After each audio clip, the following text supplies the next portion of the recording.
What are you insinuating? Hmm. Okay, testing one, two. Hey, Borge, good evening. This is This is raw. bro. Oh my god. Kasi wala talaga music eh. So it's like we just start. You know, let's Yeah, yeah, just yeah. start. Yeah, yeah. So this is a weird start. Anyway, so actually as of okay, Borge, as of now, did I tell you let's say why PolSci, our first episode of Mm. 2022, is one of the top episodes. I think it's tops within our top 10 episodes already, like ever since 2020 to 2021.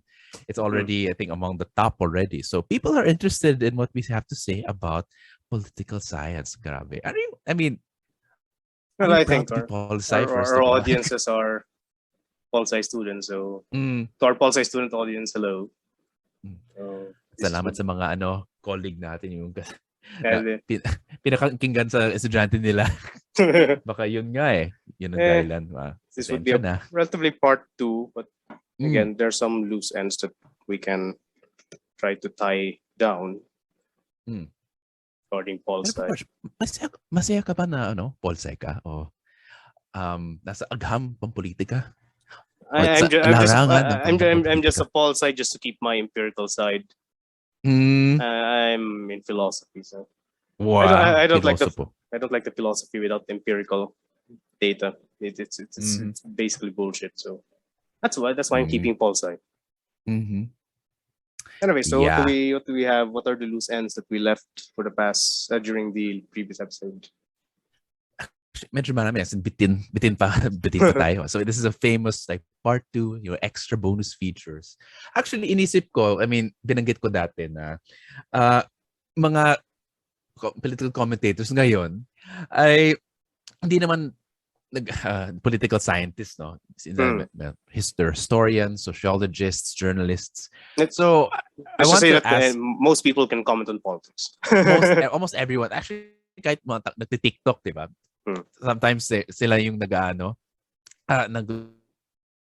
police kahit kahit Hmm. even thirst posters actually yung Hmm. naghuhubad sa Twitter and Instagram like vote for Lenny, vote for Marcos. So it's like but what is something that we can say as political scientists and what these people, I mean, of course they're academics, so a lot of them are scholars Hmm.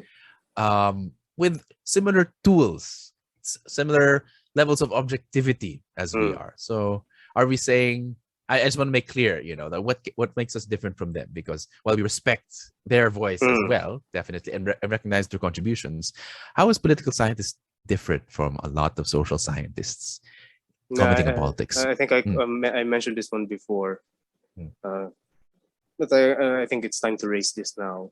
mm, One part of me would say that I don't know, relatively more again, just a disclaimer. mm, I am I am not against fencing mm, subjects. So I'm not mm. fencing. I'm not against not really fencing, but I'm not against extreme specialization. Right, So anyone can talk about politics. Anyone can comment about politics. But right. uh, even multidisciplinary studies does not entail, mindless combinations. So yeah, there must be distinctions between disciplines, and I think it's not about our method per se. I can say that we are comparative. Comparative politics is what separates us from everyone else. So anyone can comment about politics. Political scientists, we are the ones doing comparative politics. We are the Mhm, ones trying to find root causes and essences behind whatever mm, other people can comment on. But I mhm, think, as far as I can observe, mhm, historians, sociologists, or any academic in other fields, mm, what separates political scientists, what should separate political scientists from other mm, disciplines, is that we do not settle. We do not settle down mm, because as far as what I have heard among historians commenting on politics, among mhm, other disciplines, they're easy to settle down regarding politics. They're easy to settle down on their mhm, values and their convictions. And political scientists, it's our task not to settle down on our convictions. We have our own convictions. mhm, You and I have our own convictions, but mhm, we don't settle down. So we don't leave any stone unturned in discussing public affairs. So we don't leave anything sacred in politics. As far as the what I've seen in Twitter. So they're easy to lay down. Twitter ka na? By the way, welcome to Twitter board. And I'm just spectating. But yes, they're easy to lay down on their convictions. If you start prodding on their anything sacred, they would just say, it's not supposed to be questioned. I was curious about that. You mentioned what made you say that they're content or with this thing? That you have an example? Maybe are you saying is this a recent thing that we perhaps both of us observed? Yeah, for example, the EDSA thing. So the EDSA thing. Yeah, the example of is EDSA a revolution or not? So sa pa yun. Yeah. So they would rather anchor whatever their convictions are on a very shallow definition of revolution just to prove their point. Yeah. While we're not content. Right. You're the one who knows it better. Ikaw naman nakikipag-away sa Twitter eh. Yeah. Now, okay. Let me just add some context. There were a lot during that week of EDSA. There were a lot of spaces, Twitter spaces where people can talk, and of course I went in one of them, and of course they're very nostalgic. They're talking about we have to remember what EDSA means. You have to remember that they're also busting myths, or busting lies about about historical inaccuracies and interpretations.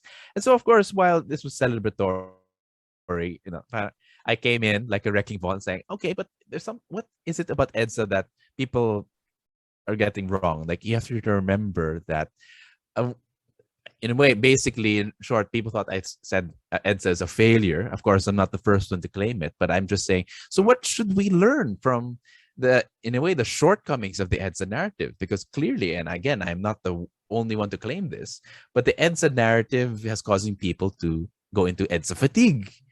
And of course, a lot of people, in the space were activists. A lot of them were, historians, sociologists, and they didn't take that very well. Hence, you said that they become content with saying that something like EDSA is a revolution. When you doubt that, weird lang. I even talked to some of the people that, some people I actually are good. I find good acquaintances with. I'm respect, and I said, so is everything okay between us? It's like, yeah. It's like, are you sure?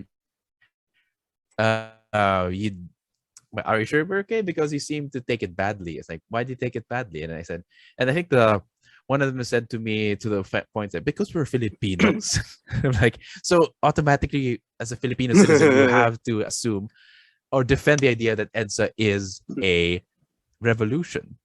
But I don't know. I mean, of course, again, I'm not the only one who's claimed that EDSA is a revolution. Questioned it. In fact, I was a bit more optimistic with that. We have to, maintain it, but I've changed a bit with that. But maybe I want to ask you, like, why is it important to question like this particular event? Why can't we just let people call it the revolution? Because it is. Walang basagan ng trip, di ba? Again, the concepts that we use would entail the meanings that we circulate. That's my problem with that. The concepts that we use would entail the meanings that we circulate. So if they want to, circulate the meaning that revolution is simply a change of government or a change of regime, what will that entail is that you are now narrowing the possibilities of a more drastic revolution. Yeah. You're making people settle for less if you would define it in such a way. Now, is it a valid definition? Is it not a valid definition? I would go pragmatic on this one. What would you call the revolution of the communists, the CPP, NPA? What would you call are they a revolutionary movement? Well, it's an unfinished revolution, and it's the longest running revolution. But it's weird. You have to judge a revolution based on its fruits. And what are the fruits of the ongoing Okay. Filipino Communist Okay, Revolution. Yeah. regarding judging it based on its fruits, again, that's also where they lie down. They're Mm, judging it all based on their fruits. I would agree with them. A regime, an administration was torn down to an extent. right. But again, comparing it, and then this is where our discipline comes in. You Mhm. need to compare it Mm. with other revolutions, contemporary and within a reasonable Yeah. time frame. Mm. Well, what could be a reasonable event to compare it with? First, one would be what are the more recent revolutions? The Mhm. revolutions that came after it would be one example. The European Ah. that led to the collapse of the Soviet Union. Mhm. That's not a mere change of regime. Mhm. That's Yeah. that's basically overhauling political structures, and not Right. only at the constitutional level. Kasi ang problema kasi dyan, if you would just define it as a change of constitutions, Yeah. that would fly in the face of revolutions from previous centuries, and that would fly in the Yeah. face of revolutions in the future. Mm. Yeah. I remember now that well, to be honest, if you judge by its fruits to an extent, I think it was successful in changing the regime. I think we conceded. During the exchange, I conceded that. But again, my argument is that a revolution is a superlative event or a high degree of change, wherein the change I outlived the immediate after effects of the event Mm, itself. And I think to be in order for it to be fair, I even said that perhaps it hasn't failed, but it is failing. mm. It's incomplete in its failure. Yeah, fair. But whether or not I even conceded Mm, that whether or not it is a revolution would depend on what we do. And I mm, think it's not just bashing EDSA for the sake of bashing it. It's to motivate perhaps greater action while even recycling or even mm, salvaging, without throwing the baby with the bathwater. mm, What can be learned from the EDSA revolution. If you mm, can call it a revolution, fine. It changed the mm. regime. But what else did that? Well, I think a few people continued to they continued to hound me for like days and reply. Hindi ko na reply yan. It Pero is. may sinasabi Yeah. na 1986 Constitution, which I actually use the same example as you did, like I said to you in our EDSA episode. And Mm, of course, I think this is a new one, the allergy towards the extension of terms. mm, People said that if someone tries to, for example, change it to parliamentary or mm, change term lengths then I think almost immediately civil society and citizens will be activated, say no, that's like Marcos. Which I think that one attitude might be one of the remnants of EDSA. mm. But again, whether or not this is enough to call it a revolution is debatable. What do you think about that? It is debatable, but again, are they siding with the cheap or the high Mm, value yeah. definition? Regarding your concern about it outliving the event itself, that is Uh, secondary to the depth. If it's deep, it would outlive. That's one mhm. thing. Did Okay. EDSA achieve anything deep other than the Mm, change of constitution? Ayan ang problema kasi, this mm, legalistic mm. perspective on politics would reduce everything to constitutions. Right. Pag nagpalit ng constitution, ibig sabihin ba nagpalit ng buong sistema? No. Mm, Did EDSA change socio-economic conditions or relationships? No. Did it right. change socio-cultural relationships? To an extent, probably. But Mhm. again, it changed things. It changed a lot. I would admit that one, but is it deep enough? I think that's the Mm, question that they are trying to avoid. mm. Is it deep enough? Yun ang ano dyan eh.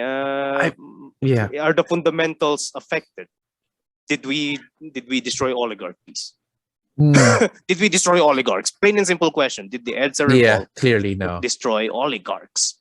Mm. Yun pa lang eh. So, Actually, nandyan pa yung mga Marcos cronies eh. Nandyan may mga Ong Pin, yung mga Benedicto, yung mga they're still alive, running around, still pretty rich. yeah. So, So, yeah. ano yan eh, Filipino political history, sadly, is a history of selling ourselves cheap. Mm. Selling And that's our what- yeah. selling our notion of leadership cheap. Selling our notion of citizenship cheap. Even now, they're selling the notion of revolution cheap. Yeah. And it's funny because, again, I mentioned these people are like scholars, but they had a very more than one person, actually, a lot of them, Mm. had a very emotional reaction to it. And of course, again, these were historians, these were sociologists, these were activists and journalists that, again, quote unquote, rigorously and emphatically reminded us of what happened during that event. But at the same time, Mm. they leave it as is, prop it up. And I think, I'm reminded, of course, I've been reading like Karl Popper recently, Mm. and the distinction between like science and pseudoscience. Mm. Again, correct me if I'm wrong here, but if I remember correctly, like science is actually looking for disproving or Mm. checking if you're wrong, verifying if you're wrong. Mm. So the more it disproves, the more scientific and the more that it tells you about a certain phenomenon. Mm. It's pseudoscientific when someone actually looks for evidence to prove their claims, because you would be able to find it anywhere. And the example he uses is Sigmund Freud, na parang basta akala niya ay tungkol sa nanay at tatay niya, basta ganyan. So he would read into the case studies of his patients, saying, it's about your mother, it's about your father, etc. So, or it's penis envy. Ganyan. Parang, ha? That's why Freud was so lampooned. But again, it's the example that Karl Popper used as pseudoscience. So, and I actually remember a lot of our political science education. Maybe, I don't know. I mean, I can't speak for you, but at least I remember some projects wherein when we write research papers, we are asked to look for information that again props up a particular argument. We're trying to make argumentative papers, but that is distinct again from scientific. It Scientific. is. Yeah, It's a that's a bad weird habit. thing, but it is a bad habit. Well, before that, I think I want to also bring up that I think it's also, the culture of debate isn't necessarily scientific, because you're trying to win from you're trying to assert a particular argument despite not being wrong. I think debate is actually, It's not the scientific. debate culture. It is It's not scientific. anti-scientific. It's pseudo-scientific. No. It's anti-scientific. That's one thing. It's not okay. Just a rejoinder on Popper. His arguments on falsification has its own limits, so I need to I need to make my peace with falsification. It's not about falsification per se. That's my response to Popper, but it is about this mentality, because I think underneath the argument provided by Popper, and again reflecting on other non-Popperian epistemology, so you have the likes of Imre Lakatos would be there alongside the bloody hell is this Fireband, Paul Fireband. So yeah, so they shifted the concern not with falsification per se, not with the data, because again, data doesn't have any inherent interpretation. Any data can provide you with a ceiling of interpretations, but doesn't have any specific inherent interpretation. Right. I think for our listeners, what they can pick up from this episode is this: right, pursue questions instead of pursuing answers. I think that's the essence between Popper, Fireband, and Lakatos. You pursue questions, because if you start pursuing answers, you would find answers whenever you want. Or wherever you want. So and then it's a slippery slope to cognitive bias. So but if you pursue a question, if you keep a question open, you would open yourself up to different types of data that may falsify or modify your argument, but you would open yourself, and then you would open your arguments to further questions, because you would never settle with a single argument. Right. I actually, it's funny. I remember like the idiomatic expression, when someone says, "Oh, that just gives me more questions than answers." Well, for us, that's a good thing. Not just, I mean, it's not, not just any more, more questions. It means that these questions are like refined, like from like why to like why this or why that. At least it gives you a choice. Like maybe we can give them an example. Like you can have an example. No, we're regarding that one. Is a good thing. I don't want to say that it's exclusive to us.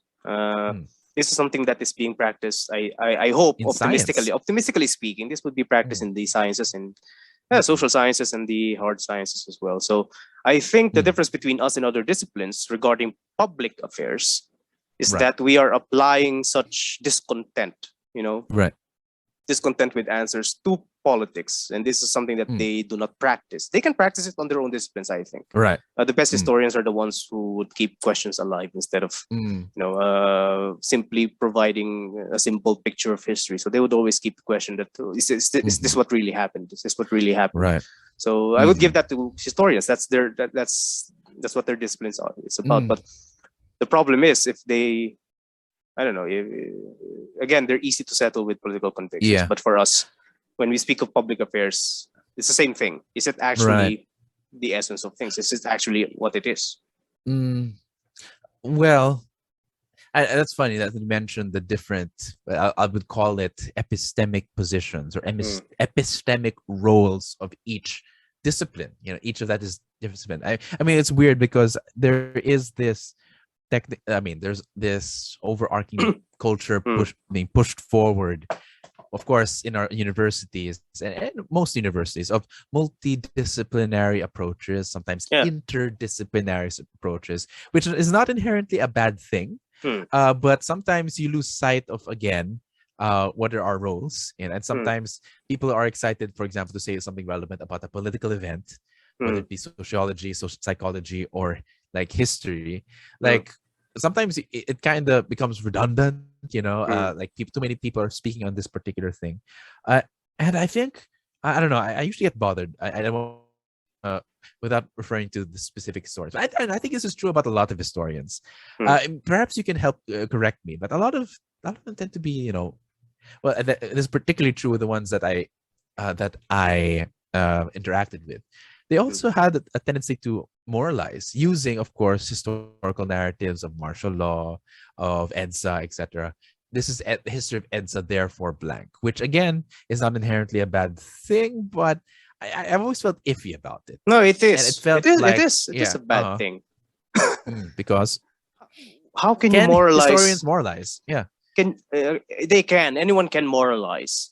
That's one thing. Yeah. But if you simply moralize using or based on the presumption that a historical fact has a specific moral behind it, then that is, first and foremost, you ignore not only the discipline of ethics.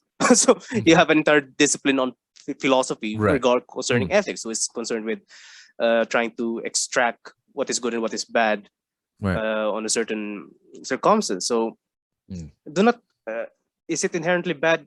Yes, because you're short-circuiting the process. Okay, for example, a troubling example would be, you look at the death count of how many people were killed under martial law. The basic human reaction is it's bad. The problem is it's not the reaction shared by others. So how do you? That's the thing. If it's not the reaction shared by others, and if you think that your reaction is the only thing that is valid, then confrontation and unnecessary conflict would come in. So this is where political psychology can come in. We can explain why people don't react the same way to the same fact. Right. I mean, the supporter Marcos apologists, they are familiar with death counts. Okay, they're familiar with death counts. They know that people were killed. They can excuse it. Yeah. Can a historian answer why they can excuse it, or will they simply, say, those are bad people for excusing other people's death? So, if you take the latter path, then you would now have a bunch of ordinary citizens equally powerless, bashing each other, and who benefits? The very people who benefited from those deaths. But if you try to understand why apologists can excuse death, then you can find not only middle ground, but you can transcend existing moral positions. Yeah. So I mean, I don't want to like bash the discipline of history, but I think they would be able to answer that question, but their tools would be different. Like, for example, they would find perhaps a journal or perhaps an interview, a document that would show said, that would show, again, explain a sentiment. But again, it could be, it's not, I mean, the tools of history can only answer like a question like that Yeah. to a certain extent. Mm. So yeah, I think, I don't know. I mean, yeah, the tools of political science is a bit, well, again, it's a bit deeper. I think that's I suppose that's the nature of the discipline, which I want to get into. And I think what one of the heated moments of that Why PolSci episode was that when we discussed again the social role of Mm. political scientists. And one thing that we couldn't figure out was whether or not like political science can, well, Mm. should necessarily, but I think we could agree, you and I both agreed on this, is that political scientists thrive and thus have a responsibility to maintain Mm. a democratic society, so in other words, if for well in such a, well, since we're in a season of the democratic, a particular democratic process, I mean the elections. So what is our role in elections, if we can expand on that? Yeah. So Yeah. yes, Regarding. yeah, so especially when right now people are choosing sides, Mm. strongly, whether it be out of the process of thinking, emotional Mm. attachment, etc. People are Mm. choosing sides. So therefore, I suppose one question I want to ask based on that is, are the valid what are the valid options for political scientists? Mm. I mean, can they openly support a particular candidate? Would they lose their scientific, Mm. angle or objectivity Mm. over it? So, what do you think about Yeah. that? The Mm. allegiance of political Yeah. scientists, like, yeah, Yeah. Oh, wait. Just some who are we last. loyal to? Okay. Yeah, Before I move on to that one, some last points on yeah, toolkits mm, regarding moralizing. right, For any historian who is keen on arguing for political conviction or arguing their political convictions, uh, it's not because they are not equipped per se, but there are available tools that will allow them to moralize more effectively, to convince mm-hmm. others.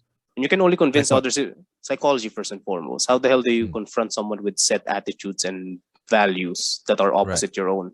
You can only discover that one if you study psychology. That's right, basically why I'm into political psychology.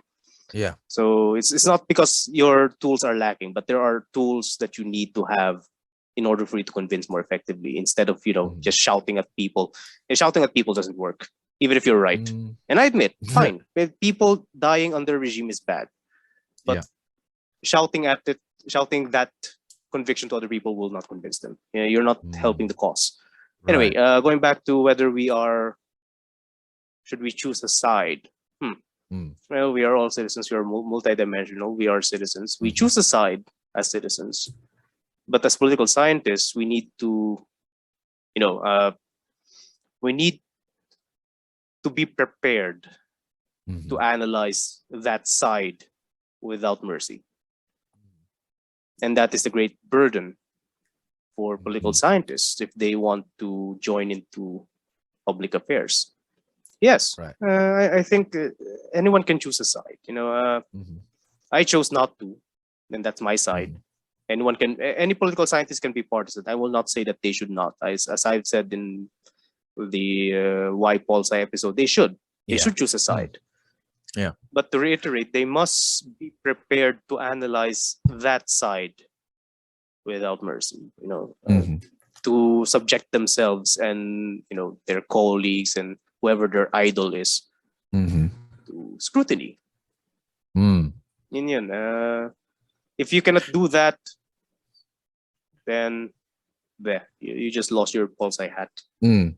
So it's not the fact that you chose a side, it's like Yeah, how you are on that side. Because if you're an yeah, uncritical member, yeah, then that means that's when you lose it.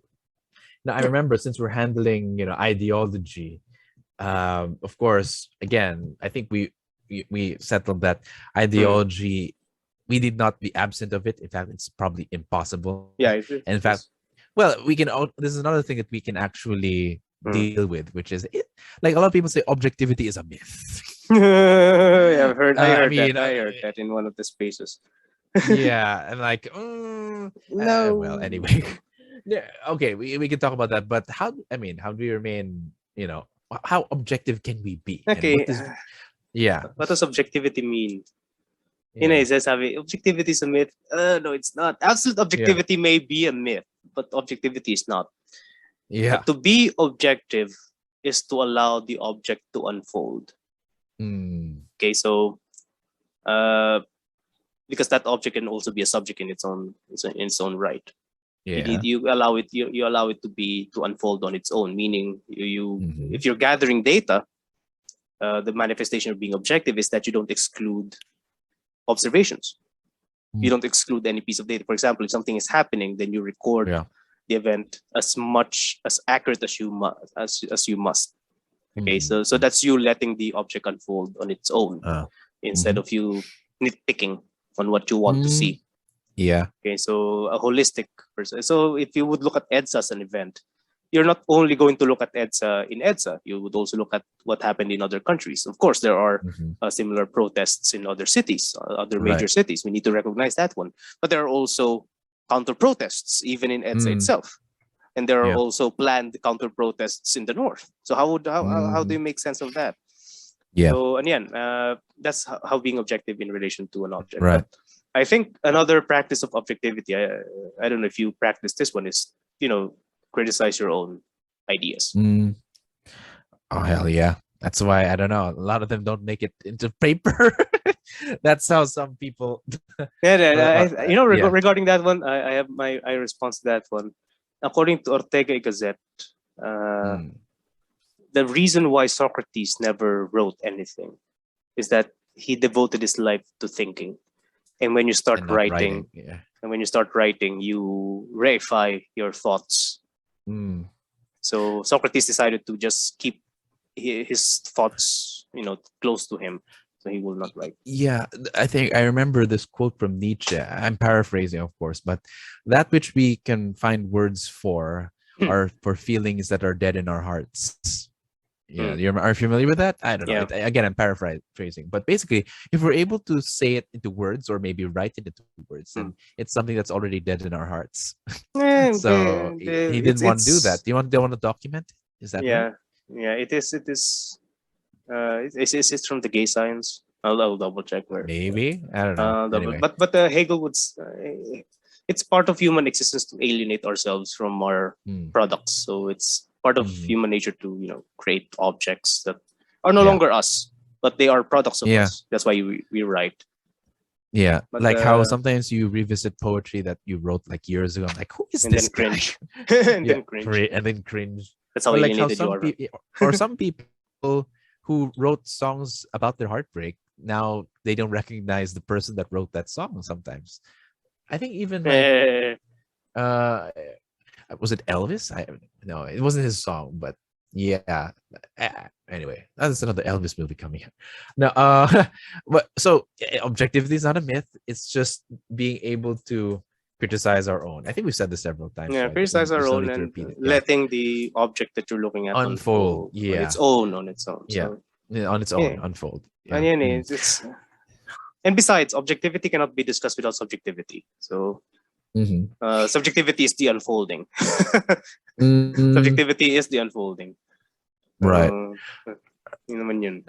Yeah. Okay. But in terms of, so it can be any side. You can be part of Lenny's side or Isko side or Bongbong side even, and still be scientific. No. It's you being a citizen. You are a political scientist if you can criticize. Right. And regarding criticism, I just found an example of steel manning. Yeah. Since you're in favor of that technique, steel manning. Actually, it came from Popper. Jesus. Well, Aquinas, but then of course Popper later down the line. But Popper used it for criticism itself. So what Popper did in the poverty of historicism was that he provided first and foremost a steel-manned definition of what historicism is. What are the basic ideas behind historicism? Why is it valid? Right. Before criticizing it. So I think that's another technique to try to criticize your own camp. You try to steel man it. That would be easy for you, and then you try to break it down. Right. Try to find holes. Pretty soon we should steel man like all the political camps right now. Next time. Well, I'm not sure if it's we can like move it to this side. But I think this has been, well, I think we've done what we can do here. But I think another point of contention that I still find interesting is, you you're defining of politics as defining friends and enemies. And of course, I agree that everyone does it since political scientists are also citizens. But how do you imagine, of course, the system or mechanics? That's what I was trying to um, I was trying to get out of you in the episode itself, but I think I spent too much time on, of course, what does it actually mean? But what would political scientists involved in the declaration of like friends and enemies look like in like such a society? Like Okay. I imagine it be like this, like of course being like the political scientists maybe, and they'd be, but that would be make them inquisitors, wouldn't they? That's what Yeah, I was that's also image that basically invoked. that's Yeah. our task. Uh-huh. We're supposed to be inquisitors, and that I think that's the task of academics in their respective fields, to be inquisitors. But I think we are the more aggressive one in terms of politics. How will it go? Well, I think we can go with specific examples. For example, with the issue of governance. Okay, with the issue of governance, what are the public enemies of governance? Inefficiency, ineffectiveness, corruption, Right. graft, red tape. These are public enemies. Right. Okay, and then I think it's being implicitly done, but it must be explicit now. I think the time is ripe, because this is our, this is the current political psyche. The Right. Filipinos are now looking for enemies and friends, and sadly they are turning against each other. Ordinary citizens are turning against each other. So Right. I think it's the task of political scientists to start identifying the actual public enemies based on All right. their understanding of the fundamentals. So we're not petty moralizing here. Yeah. But again, remember, this is of course presuming that again these inquisitors are in a democracy, not necessarily in a authoritarian state, because actually if you realize authoritarian state inquisitors more or less they can define anyone they don't like as or anything they don't like as an enemy. They don't like this person, or they don't like, for example, you remember the Mikado, in Gilbert and Sullivan, the Lord High Executioner. They have this thing, I have a little list, and then he would cite people who did things as benign as what you call that. So dami. I mean, Stewie Griffin has different version. People who different lip versions. sync, people who But yeah, whistle too much or something. It's But yeah, even as petty as that. I think But the question I'm going for is, in a way, is that part right? And if not, how do we prevent that from happening? Okay, in a democratic society? Yeah. Then that would depend on democratic political scientists, because it's now in the realm of interacting with the system itself. So if you have an authoritarian system, then that system would determine who are the public enemies and who are the public friends. And intellectuals in authoritarian states, they are bound to declare as public enemies what state institutions declare as public enemies. But as long as you are in a democratic society, then you can now define public enemies and public friends in relation to democratic principles. So you don't declare ordinary citizens as enemies, because they're basically the people. So if it's the rule of the people, you don't declare the people as the enemy. So you will have more democratic standards. You can declare the corrupt, you can declare the power hungry, you can declare tyrants. So in the Roman Republic, the public enemy is not the dictator, because the dictator's public office. The public enemy is the tyrant. When they started calling Caesar a tyrant, that's when shit happened. Again, it depends on but in the Philippines we have an oligarchic system, so relatively democratic. So we still have enough space. But I think at this point the problem is, since we are in an oligarchic system, we have competing oligarchs. There is a temptation for academics to declare specific oligarchs as public enemies, but not mention other oligarchs that they are siding with. or other elites that they're siding with. So in an elite democracy, that's the result. You have specific sectors of the academe declaring as public enemy specific elites, and you have other sectors of the academe declaring other elites as public enemy. So kinakaladkad sila sa away ng Yeah, so mga it's just elite. people pointing fingers. So is that ideal? No, because that's not a democratic. That's not a democratic. Okay, how does the democratic system work? Yeah. Democratic politics would, well, again, people versus anti-democratic forces. So basically, oligarchs are supposed to be the targets, since they're the ones deploying inequality in wealth to produce inequality, not only in wealth but also to perpetuate inequalities in power. So yeah, I just read the book on liberalism, the handbook, and the curious thing that one of the historians said there was liberalism from its very conception was elitist. so liberal democracy is a ripe ground for. So liberal democracy is elitist? Liberalism. Or illiberalism? No, liberalism. Liberalism. Itself. Liberalism. Yeah. Liberalism itself had been in its very existence throughout its history elitist. Because it's always the argument of the quote unquote better people. So because if they believe that, why would they? Well, if it's elitist, why would they believe in an idea where everyone is equal, even the poorest one? In fact, I think the liberal dictum would be the vote of like a senator is the same as the vote of a janitor. Yeah, that's the marriage between liberalism and democracy. Which is not sustainable, as we are watching right now. Okay. You're watching right now, so yeah, like I think to make an example, if you notice a lot of people are wondering why Bongbong Marcos is leading in all of the surveys up until now, despite being absent in the debates. It's probably not necessarily because of deep ideological thought or rationalization. Perhaps some of them maybe have thought it out and find him to be a good leader, but maybe it's just because, for one thing, a lot of again, this is just an observation. Perhaps you can corroborate if you share the same observation.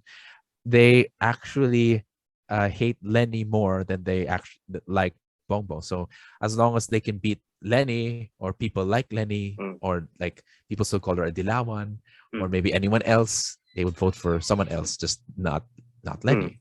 And for a lot of people, that's Bongbong. Or sometimes it's their way of saying, alam naman nila na para sa mga mayayaman si Lenny or something, mga elitista, mga edukado. So it's probably a kind of resentment being manifested here. Yeah. Yeah. So you share that same observation. I mean, yeah. Within the village dito, parang puro Lenny, pero sa gilid, solid BBM. So parang, is this class moral politics na naman? Yeah, I think so. As far as it is long time coming, first and foremost. We have a leader-centric society, right? And the EDSA regime had failed to eliminate this leader-centric tendency. So ordinary citizens are now projecting their disdain of self-righteous elites, right, to BBM. So they look at BBM as this embodiment of everything that is not anti-elite, anti-self-righteous. Yeah. He is not educated. He is not part of the establishment. Oh, di ba? Wala siyang nagawa. Di ba? That's di ba? He's everything completely different from the elitist, And then it's yet he is an elite, and they can excuse that one because everything else because is just like them. because we are leader-centric, and the EDSA regime didn't do anything to eliminate that tendency. We still we cannot envision the Philippines without leaders. Okay, should we? I think I would leave that question. Should we envision the ideal democratic system is when representatives are dispensable, right? Anyway, so it's long time coming, first and foremost, and moralizing is not helping the case, right? Although I have to say, how is, for example, your alignment with Schmidt's identification of friends and enemies Hmm. different from moralizing? Is it in a way also moralizing? Yeah, it is. What's the difference? How is it better? That's first and foremost, it is directed at what the public good is on one hand, and on the other, Hmm. How, my how is alignment, moralizing not directed at public good? okay, Schmidt is describing what politics is. Okay, Hmm. he's describing what politics is. He's not describing what politics should be. Hmm. And that's the same argument that this is what is happening now. I'm not Right. saying that this is what we should do. I'm just saying that Uh-huh. this is what's happening right now. Right. We just need to make it explicit so we can have space, Mm. so that we can use our scientific inquiries Yeah. to determine public enemies and public friends. Right. So as of now, graft and corruption is still the public enemy, because it is still, it is still dragging All the our candidates finance. agree, even Yeah, Manny Pacquiao. yeah, it's dragging our finances down. Yeah. Yeah. Will corruption and graft cease to be public enemies? Yes, if it is minimized. Then, as Mm. a political scientist, if that happens, then I would stop declaring corruption as a public enemy, or the corrupt Yeah. as public enemies. Minimized, not Yeah, eliminated. if they can be eliminated, then that's better. But if they're minimized, then they're no longer, a primary Yeah. public enemy. Then Mhm. something else may occur. Mm. So, Yeah. again, politics is a space for, again, moral politics. We really cannot Mm. remove moral politics from the Mm. picture. Sure. And what But Schmidt is moralizing. Yeah. what Schmidt is just saying is no one has, it is a necessary feature of politics, Mm. but no one has a monopoly on it, and Mm. that political scientists, and this is what I'm saying right now, the political scientists have a room, space to help determine. I'm not even saying determine, but I'm saying help determine public enemies and public friends. Mm. So you're saying we should, maybe, should there be like a new department of political scientists of enemies and friends, or Yeah, how, that what is a is the department ideal itself. integration? What is an ideal integration of political scientists into the government or state, like in the democratic society? How do we engage that, How do we engage with that one? or how should we be integrated into that? Should we be technocrats? Yeah, that's the question there. Should we be technocrats? I think we should. I think the public admin peeps should be technocrats, but political scientists, I think political scientists, we are not supposed to be within government. Wait, isa pa yun. How would you differentiate political scientists from public administration people? Again, these are, one is a subgenre of another. Yeah. Or how would you distinguish that? Yeah. Spin off. Wow. No. But public admin is, it leans more to, again, organizational stuff. It leans more to policy. They explain for the sake of execution. Mm-hmm. Okay, while political scientists, we explain for the sake of, not necessarily execution. We can also help with that one. That's why we also engage with governance, but we explain for the sake of explaining further. That's our task, albeit we meet in the middle. I'd actually use the word understanding, but okay. Yeah. we explain for the sake of explaining further, and that's more catchy. I have my own slogans. So? Okay. Okay. All right. I have my own slogans. You do you. But public ad kasi, they explain so that they can execute, public policies. So public admin inside government, technocrats. Yeah. But political scientists not. So how then should they listen to us then? What the hell? Should we just like publish a post on Facebook or just wave around? It's like, hello, nail it on the door. Like, how then? Si Sir Kikon, tarungin natin dyan. Siya may alam. That's Sensorador. So they're the ones who. But I think what our task is to be facilitators between. Okay. Ideally, if we have a technocrat, oriented government, meaning we have actual academics in power with actual power, then political scientists can serve as facilitators between them and civil society entities and ordinary citizens. So we are here to lay down the political space. We're the guardians of the political space. We facilitate the political space. How platonic. The guardians class. Oh shit, I'm a closet Platonist.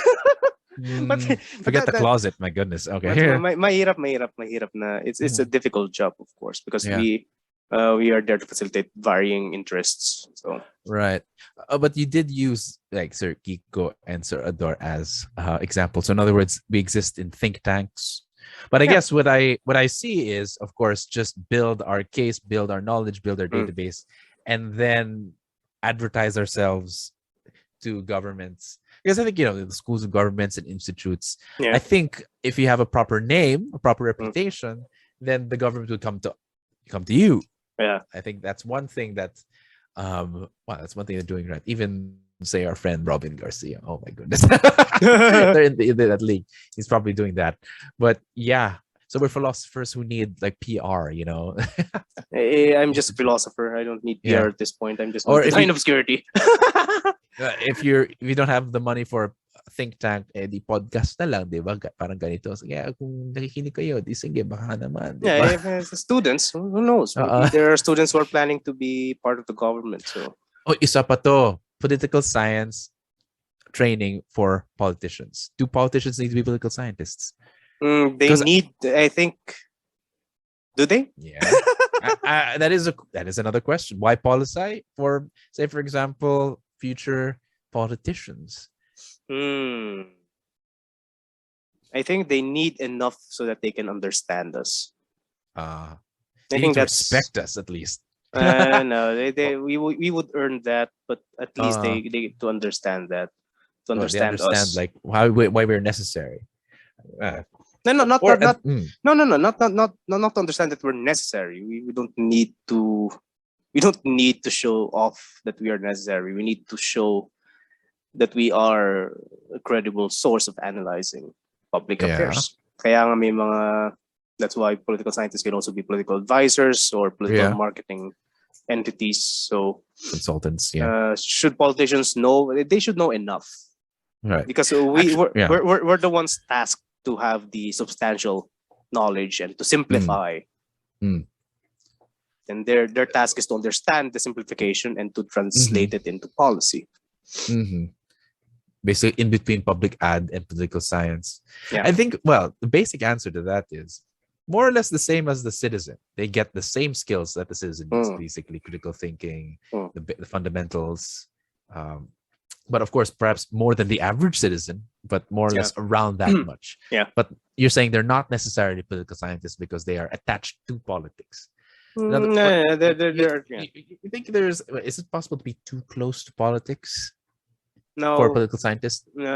It's not impossible to be. We're already in it, and Whether we like it or not. it is quite delusional to say that we're not. We're surrounded by convictions. We're surrounded by this discourse. We're Mm. surrounded by, well, in due time we'll probably be surrounded by killings, but Oh political boy! Oh killings. boy! But Yeah. we're in it, so there's no Mm. such thing as being too close into politics because we are in it. Uh, Yeah. how close are we to the heart of power? That's a different question altogether. Yeah. Ideally, our discipline should be ideally our discipline should disappear.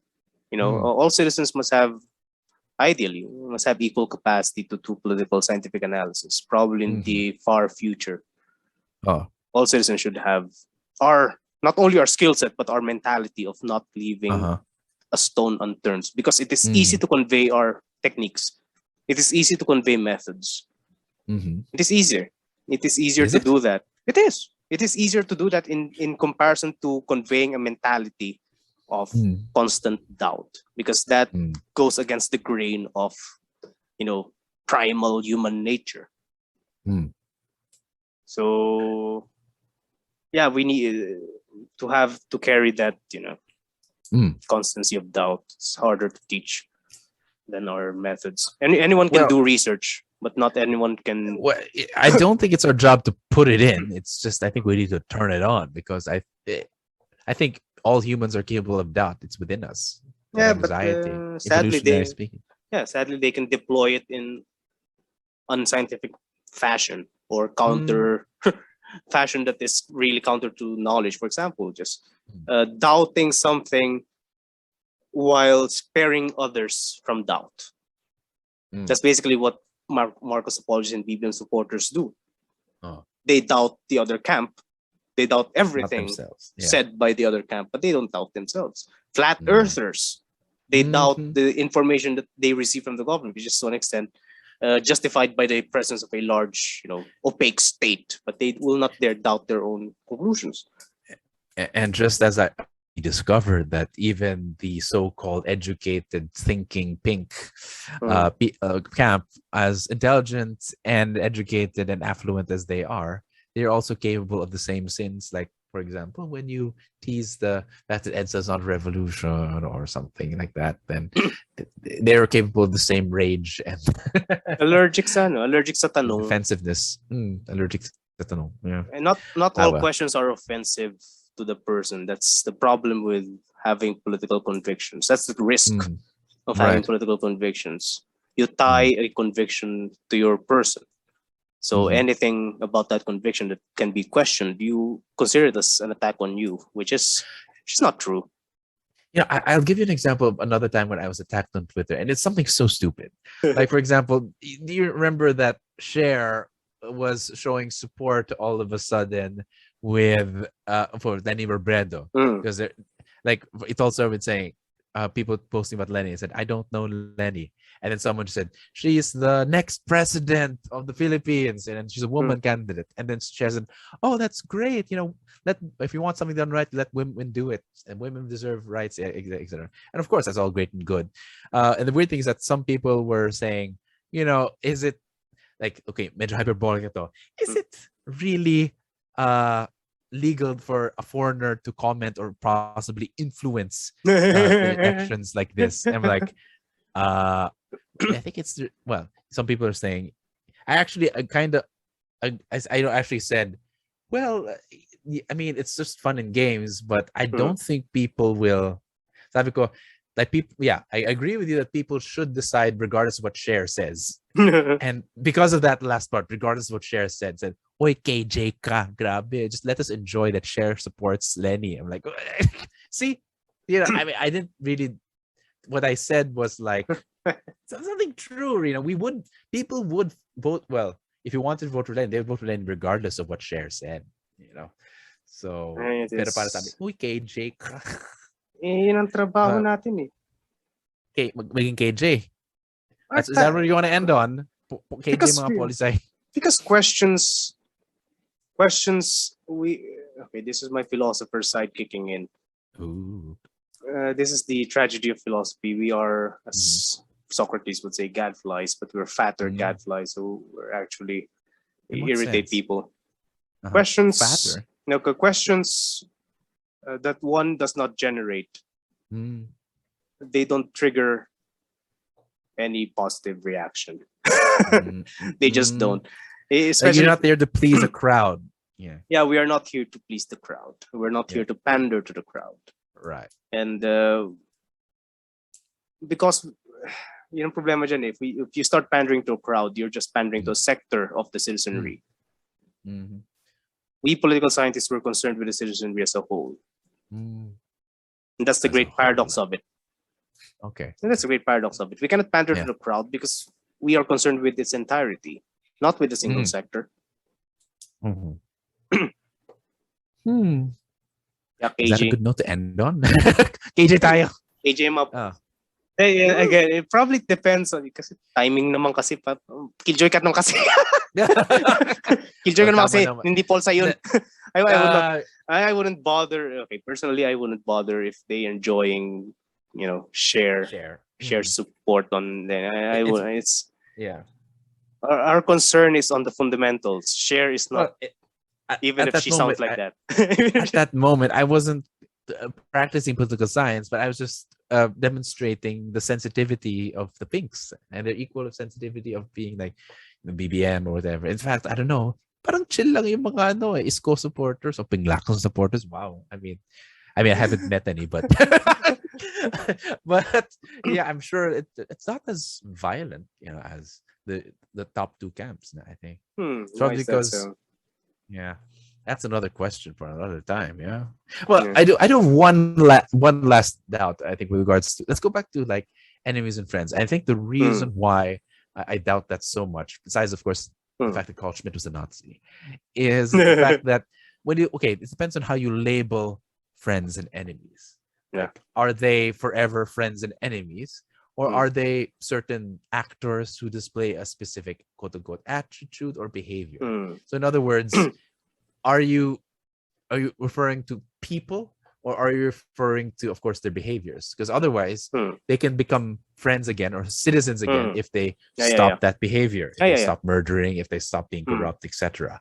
So in other words, I would prefer like a formulation that would separate, perhaps, hate the sin, not the sinner. Yeah, to an What I'm saying extent. from my Catholic Yeah. orientation. So what do you think about that? Yeah, That's the source of my doubt, actually. yeah, I think I would admit that one. That's also my misgiving about Schmidt's definition. Right. Are we discussing specific sectors of society, or are we discussing specific behaviors? Because Schmidt took it to the specific sector side. That's why he became a Nazi. So, Jews! yeah, basically, Oh, Joe. yeah, kaya nga, yan eh. That's another implication. But for my case, I will not take that path, and I would agree with you. It would be about the behaviors and attitudes that can damage, can damage the public good. What the public good is, it depends on what kind of state you have. So if you want the public good to be defined by ordinary citizens, then you would have democracy. But if you want the public good defined by state institutions, then you would have an autocracy. So it's a more complicated issue, really, regarding public friends and enemies. Even if it's an even if it's an important task, it is not easy to conduct. Yet we are doing it right now. But it's this kalat-kalat and it ends up ordinary citizens whacking each other. Yeah. Kaya nga dapat may civic religion Yeah, I don't know. That's my conservative side kicking in the Roman Republic. With the Brumaire. Yeah, You should call months Brumaire. I mean that the highest office in the Roman Republic was the Pontifex Maximus, which is the highest religious office. Yeah. So it's you determining appointments, basically determining who's worthy to be government officials. Yeah. Anyway, actually, I think it's the same. We did have a basis of like the standards of like what you said, citizens, like Filipino citizenship, and of course politicians. So I think it's also all down the line there. We need to figure out what our standards are, and that's determined by principles. I think we should work on identifying that. And but I think go ahead. That is where the Lenin supporters have missed it. They have the opportunity. But the conduct of their communication is just way off. So they instead, I think on hindsight, what they should have done is to focus on corruption itself, not on the Marcoses. If they wanted to convince the Marcos apologists or BBM supporters, then they should have focused on questioning how, on God's name, can they excuse. Right. Kasi kung yung katauhan ni BBM mismo, malamang naawa yung mga tao Kasi hindi naman nila alam kung anong ginawa niya o wala siyang ginawa. So it's like, yung kung pagkatao ng BBM, may karapatan sila itanggal niya, di ba? Yeah, and again, we're leader-centric. Based on, there you go. I see. I think, if you put it that way, I think they basically perpetuated our leader-centric tendencies, which is the very anti-democratic root of all this shit show. So focus on, again, corruption, actions, and the principles, behaviors, and not the person. Yeah, okay. Woof. The persons you can find after you establish the sanctity of such behaviors. Right. Then you can find the criminals. Okay. Actually, napaka-structured naman. I think, parang nakalatag yung raw na to. It's not that raw, but it is. We've been brewing, again, all of our raw episodes we've been brewing for a while. So we basically know what the main arguments to be said. No, I'm just disappointed about how the Lenny camp, bungled the moral politics dimension of it. So instead of bungling, hindi pa tapos. And it's done. They bungled. You think they're stuck with it. They would keep on attacking the leader hence perpetuating the leader-centric nature of politics in the Philippines. Yeah. Anyway, well, but I perhaps don't think we can end on, and I think ultimately, maybe you can engage with this, is ultimately the allegiance of the political scientists is not leaders or ideologies or sectors, but democracy. Would you agree with that? Our allegiance is to democracy. Our allegiance is to the public good. Should we be democratic? That's a choice for political scientists. That's an additional layer. Okay. Should political scientists choose to be democratic or not? But again, I think the focus is our allegiance is to something, it's not on specific leaders. That's one thing that I need to make clear. Okay. As political scientists or groups. Or groups. It must be to the public good, and whatever that public good is, that's the great absurdity of this entire endeavor, which is we need to rethink what the public good is. We need to renegotiate it over and over again after reestablishing it. Yeah. But I suppose personally, my allegiance is to the truth. Whoa, and the truth I cannot grasp. So yeah, I don't hold any. Socrates, I know that I do know nothing. I know that I cannot know anything. Yeah. Wow. That's worse. Ano? Okay na yan. That's all. Yeah. Lampas isang oras na eh. So yeah. I think that's part 2 of On PolSci or Why PolSci. Why PolSci, yeah. I will just have it on Why Raw. I hope as more people, if not like just as many, would tune into this. This is nice. Yeah. But yeah, we can discuss like defining that public good for the Philippines eventually in another space. Yeah, but that's an election. But that's election. Sige. But until then, ideology muna. We can Twitter space it. What is the public good if you want to debate some people? It's funny. Like I've been listening again, BBM spaces, and they do attempt to discuss what the public good is, what the nation is, what's good for the nation. The answer, of course, is for them BBM, but they are asking the right questions.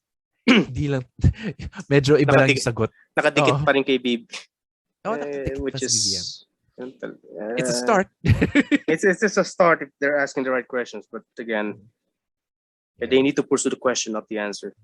And remember, science again disproves. Well, pseudoscience actually proves your argument. So again, that's another thing. We have to. Maybe we can call that like a proper podcast or proper insights.